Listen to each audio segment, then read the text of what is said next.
Good. It's hot. Okay. Okay, now we're rocking and rolling. That's what I thought they'd all be like. Woo! Okay, from valet The driver. sauce. Stay with me, Jack. Welcome back to the Clover Trading YouTube channel, everybody. We are here for another episode of Hot Stocks, and today we have none other but the most requested guest of all time, Jack Kellogg in the building. How's it going, guys? Nice. We finally got you in. You know, we've done a couple of these episodes and we always ask, like, who do you guys want to see come through the gauntlet next? Jack Kellogg was the most requested person. So They all want to see you suffer with me. So we're going to do it together. And we are now doing a whole new lineup. I'm scared. Same here. So it's going to be great. It's going to be great. It's fine. It's fine. It's fine. We're going to get some great things out of you, emotions and all.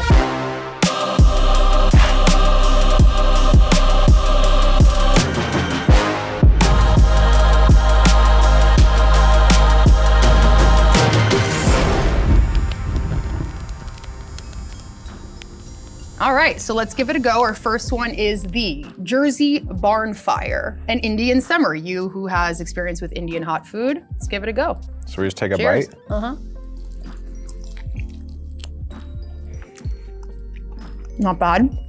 A little sweet. It's not spicy. Okay, yeah, you enjoy that. So Jack, you've turned $7,500 into over $10 million. What's your secret sauce? And what are you doing? Speaking of sauce, right? Uh-huh. What's your secret sauce and what are you doing that sets you apart from other $1 million traders that has catapulted you to the DECA Millionaire Club? I would say just sizing into the opportunities. I think a lot of people, they just do kind of what's comfortable. Mm-hmm. And I've always just been about trying to push it to the max, because why not? When you're at the desk, right, and you're trading, you can take essentially the same exact trade. So if somebody took a trade with 10 shares or 100 or 1,000 or 10,000 or 100,000 shares, it's all the same thesis. It becomes a little bit harder once you get bigger to enter and exit, but it's kind of fun to figure out how to do that. All right, we are moving on to our second wing. It is the handcrafted friendly fire hot sauce guava and habanero. Let's get into it. That one kicked it up. A little bit. No. You don't taste the habanero? Nope. No spice. Okay. So we've heard you're a total beast at Call of Duty.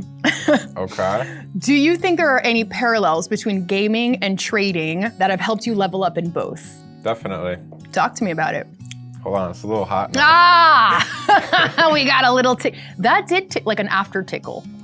After tickle. Yeah. So tell me, parallels of video games and trading. Yeah, I think video games and trading have a lot to do with it. Just another thing is Evan Shunk. He used to be big into Call of Duty too. Really? Like he was really, really good. Like he got invited to like an event or something and competed. I never did that, but I was always good at the multiplayer. I just think like sitting there and playing the game is kind of like trading. Like you sit there and trade or whatever, and you need like quick reactions to the level 2, right? So when you're trading, you have to make really quick decisions, whether that is to cut your position immediately because you have a weird feeling. Same thing with gaming, like if you're on like a 15 kill streak, like you need the intuition of where to go, where to get more ammo, or where they're gonna spawn, and it's all like this big strategy game kind of, like even Call of Duty is, and so is trading obviously. And then you can get into like Steven Ducks, who's really good at Dota, I think, Dota 2. It seems like people that are good at video games also are good at trading. Like I think it definitely helps them. And I think the main thing is just like the strategy. All right, we're on the next wing here, which is the secret aardvark habanero hot sauce. God, they love their habaneros. All right, let's go for it. It's got an after kick, I can feel it. Yeah, it's gonna come. It's like creeping in. I'm like, wow. Okay. All right.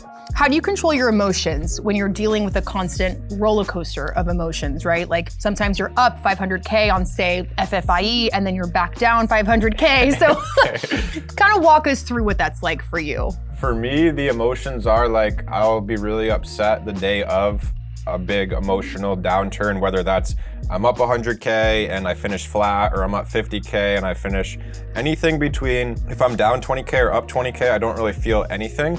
But once I get towards like 30 to 50K, I know what that can be in real life. Yeah. Or once it's 100 to, obviously the more that I'm gonna feel it. The emotion is just like, you just feel like really defeated, whether you're up a lot and lost it, or you just take a huge loss or whatever it is. You feel really defeated for that day, but usually it's just like a mental fatigue type of thing. And it seems like with anything in life, when you lose or you just don't feel good, whether it's a sporting game, whether it's something you care about. So I feel bad for that day. And then usually the next day I wake up and I just feel better because I got rest and you kind of sleep it off.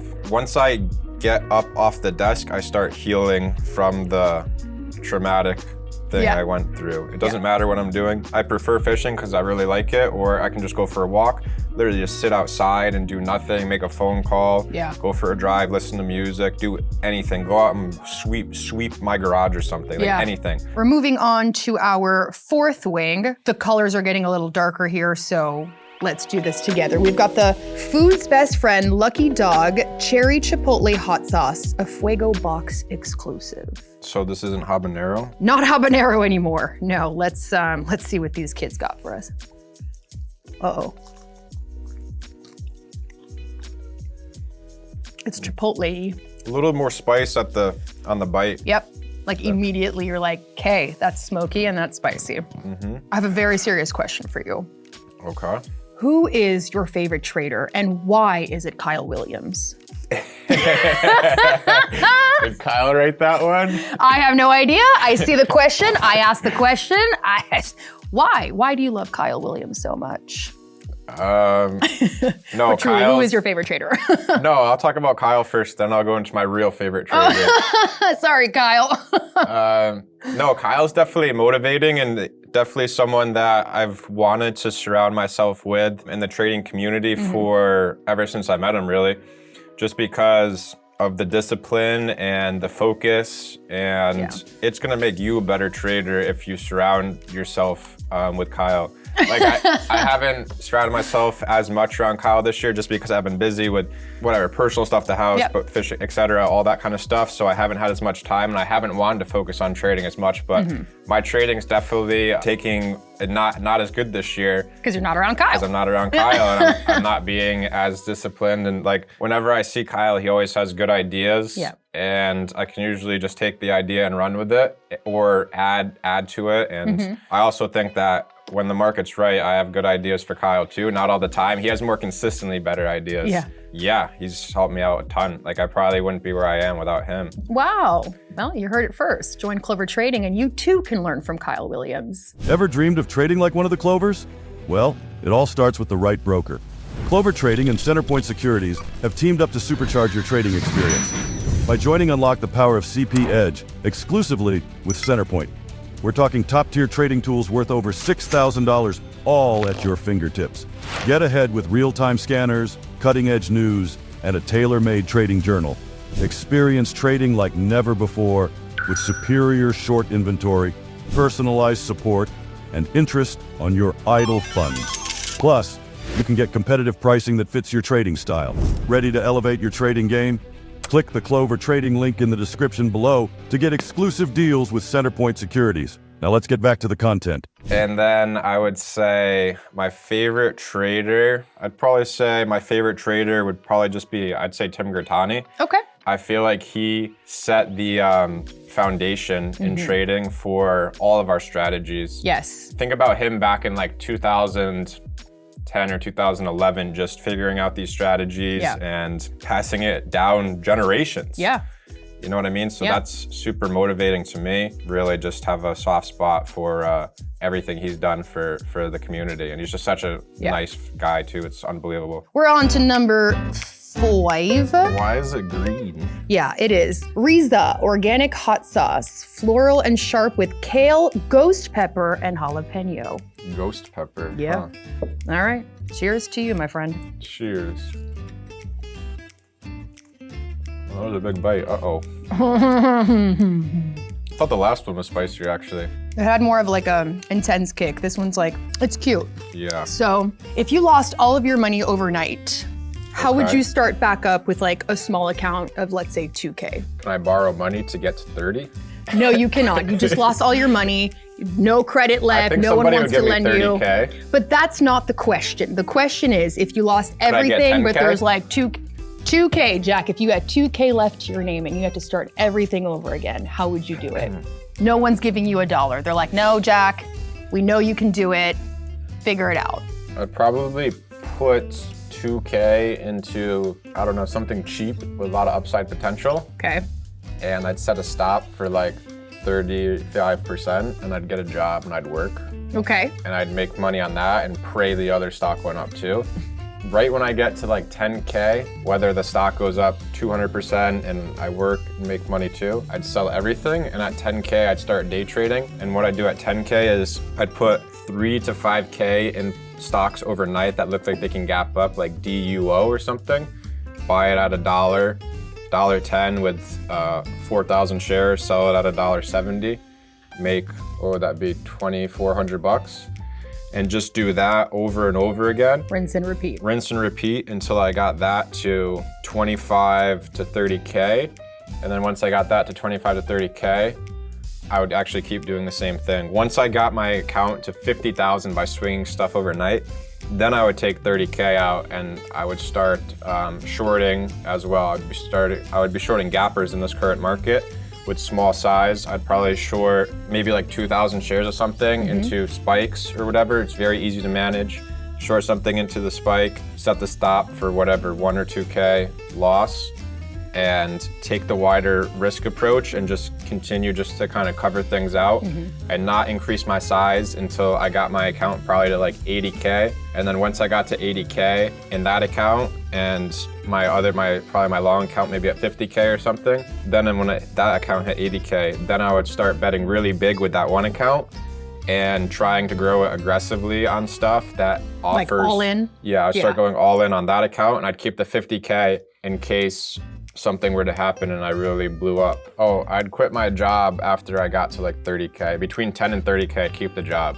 Okay, you heard it here first. 10 to 30K, keep the job, and then watch the video to hear what he said. We are moving on to wing number 6. It's called the Yeet Cambodian American hot sauce. Habanero, because clearly this lineup loves that. Habanero and palm. Okay. All right. This one's a weird wing. Uh-huh. This looks like a baby chicken got murdered. Okay. Not I didn't hot. taste anything, yeah. Not hot at all. Not hot at all. Okay. Kind of following that same theme of a question, if the stock market fully crashed overnight and what? crashed like to the point that the doors are closed, there's no more stock 30%, market. 50%, 80%. Close its doors for good. All That's business not is done. possible. It's theoretic. What would you do if there was I no don't more think stock that's market? possible though. God damn it, Jack, just stay with me here. If there was no stock market tomorrow, some insane war, something, the stock market got exploded, whatever. No more stock market. Let's just use that as an idea. What would you do as your next career path? The crypto market. Crypto market. You really just want to stay in finance and watch your money go up and down. I like it. I Okay. like trading. And if it was not trading related, Real estate. real estate. Okay, what do you like about real estate? I don't know, I just think it's cool to I think Minecraft's cool, right? Just building shit and whatever. So I Going think back to the video game roots. I think seeing stuff come together. I like to see progress, you know what I mean? Yeah. So real estate's really cool because it's such a hard asset and you can see it's physical, you can touch it. Yeah. You know? Yeah. And I really like that aspect in it, but I like the trading more because there's more potential and there's also more you can get higher off trading. You know what I mean? More dopamine. Yeah. But I don't think it's healthy and I don't sometimes I don't like feeling the rush. So I Yeah. just gotta know that I like it so I can stay away from it. You know what I mean? Totally. So this is number 7 and it is the Exitium Pineapple Ginger Hot Sauce. I don't like the face of the devil on here, so I'm really hoping he's gonna give it to us good. Okay. All right, let's do it. That's a little spicier. You're right, kicks. Yeah, she's a kicker. Whoa, we just jumped. That was a big step up. Okay. Why did I just have a second piece? That was uncalled for. Oh, I was talking all that about it before. Ooh. Woo, come on, pineapple ginger. You could tell by the devil? I could when I smelled it too. Smells hot. Since you're dealing with such massive numbers and position sizes, an average loss or gain for you is about 80K. So do you ever look at those numbers and think, wow, it's like a brand new car or a down payment on a home, like, or is it just numbers to you at this point? Yeah, it's just numbers. It's like Monopoly money. Exactly. It's just I don't see the difference really between the like a $500 bill in Monopoly versus money in my trading account, and it's sometimes good, sometimes bad. Interesting. Until I take the money out. When I take the money out, then I don't want to put it back into the market. Okay. Like when I wire it out. Okay. Because then it feels, when it's in my bank account, like I look at 60 grand in my bank account and I'm like, that's a lot of fucking money. Yeah. You know? But when you lose 60K on a random Tuesday, for you, that's like, oh, well. That happens. Yeah. Okay. Wing number 8 is Fufu Mama Choo. It is a Carolina Reaper sauce. Look at that one. It's a cute little guy. Mama Choo Choo. Doesn't smell hot. Wait. I'm not scared. Ready? Yeah.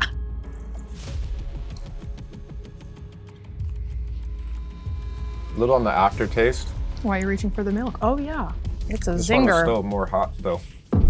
Actually. Yeah. got a Now little more breathing intense. kind of hurts. Whoo, okay.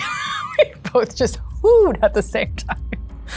Okay, over the last year, you took some time for yourself and stepped back from the markets for a bit, and in your words, you kind of retired. What is it like to be a retired 25-year-old millionaire, and what has that time off done for you? I feel like Why when did I you was feel like you needed to step back and retire? I mean, what brought you just to that consuming point? too much of my life. Yeah. Because at this point, I realized that trading wouldn't really change my life more than it already has. Exactly. Okay. Investing is what's going to change my life now. Yeah.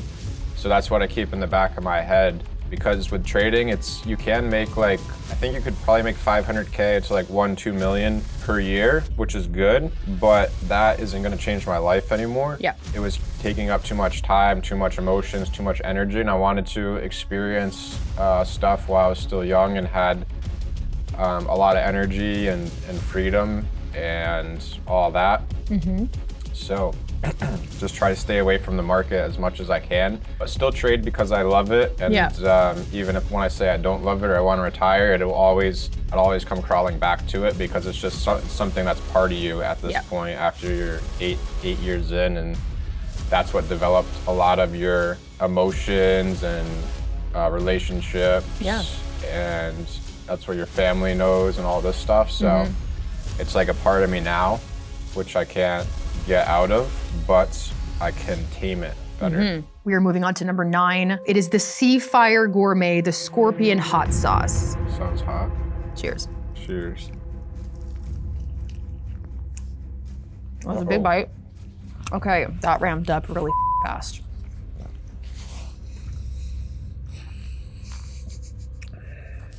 Okay. It's hot.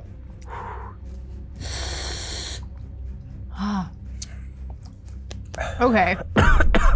Okay, now we're rocking and rolling. That's what I thought they'd all be like. Woo! Okay. From valet The driver. sauce. Stay with me, Jack. Where do you see yourself next year? You've taken some time off. You've made 12 million. Now you're getting to some real estate investing. Where do you see yourself in the next year to 5 years? Getting better at fishing, getting better at real estate investing, Do you building want to out like develop my real house. estate and stuff? Like, are you trying to? I'd like to get more and more involved with it eventually, but just learning everything that I'm passionate about right now. Do you see yourself settling down and starting a family in the next 5 years? Yeah, definitely. Yeah? Nice. Yeah, I'd love to. Okay. That was hot. The Yes. Scorpion hot sauce was in fact a scorpion. About to get real. We got 10 and 11 coming up. So let's go for 10. He's now 3/4 the way done with his milk. What is this? This is supposed to cool you off too? That also helps, yeah. He's tapped into the whipped cream. Get into it. Or just. Does that help? All right. Here we go. I don't know Number about this 10. stuff. I know, whose idea was this? Yeah, you guys should have never made me do this. Okay, here we go. Number 10, Burns and McCoy pineapple pepper sauce. Cheers, honey. Here comes number 10. We gotta really shake. You're like, Uh-oh. I want the real experience.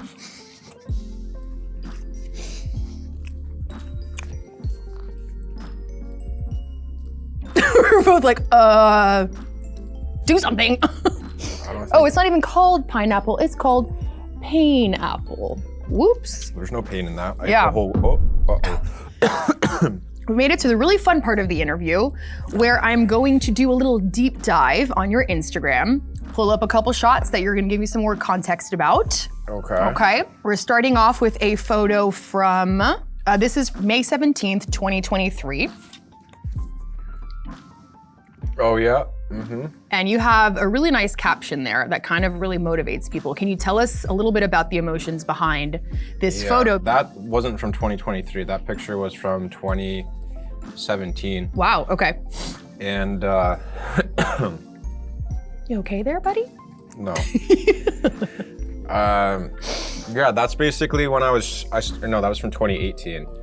That was like after I had saved up all this money, failed like 3 businesses or whatever, with the pillows, the flea market, selling stuff at the mall, failed at trading, and I was red. That was after I lost like 7 grand on Turtle Beach. That was like right before it kind of started to take off. Okay. I was right before, I think that was maybe May or June of 2018. And then I went and saw Dom in August, and that was like the lowest point of like trying, just failing for like 20 months, so. That's insane. Yeah. Yeah, you really went through a journey there. So, but you just can't give up, you know what I mean? Exactly. And that's what I was trying to say there, because I felt like everything was just everything was terrible. But you just don't give up, and if you don't give up, then you can't fail. Number 11. Okay. Okay. Number is called The Silencer. Yeah, I don't know about this either. It's got 1.6 million Scovilles just in the tiny little bottle. So let's do a little cheers. Cheers. Okay.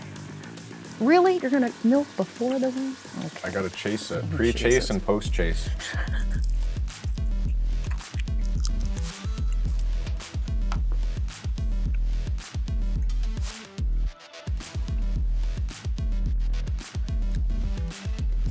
What do you think? This is what the boys were crying about over there in the regular out there? Yeah, Dom is weak. Jeez. So is Kyle. Something's rolling in. Something's like, I like it. all right. It's like the roller coaster where you go up. I feel like Should we it's just eat the going whole up thing? and Let's just down. eat the whole thing, because like we're like not. Okay. Okay. I got it. I get it. I'll eat all of these. Should we go back for the spicier one again? Oh, why is it making my temperature rise? My tongue's hot now. Okay, we've got one more photo for you to. Oh, that is foul. Oh, that's foul. It's just literally raising my temperature. Like, why? Give me that. Give me that. Oh, Jesus Christ. Y'all don't pay me enough for this. My tongue's just hot though.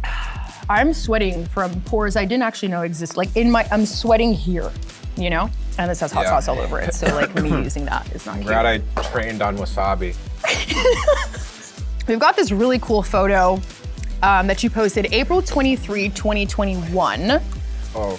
And you are gifting your parents with a goddamn briefcase of $100,000 cash. Uh-huh. Let's talk about that. That has to be like, you know, one of the coolest things that you can say you've done, right? Like I pulled up to my parents' house with $100,000 cash. What was that all about? Like walk us through that. What were you thinking? Why did you do it? How was the experience? What did they say? I mean. Yeah, that was after December, January, and February. And March and April of that 2020, 2021 was the best of my career, the best 6 months. That accounted for like half my overall profits.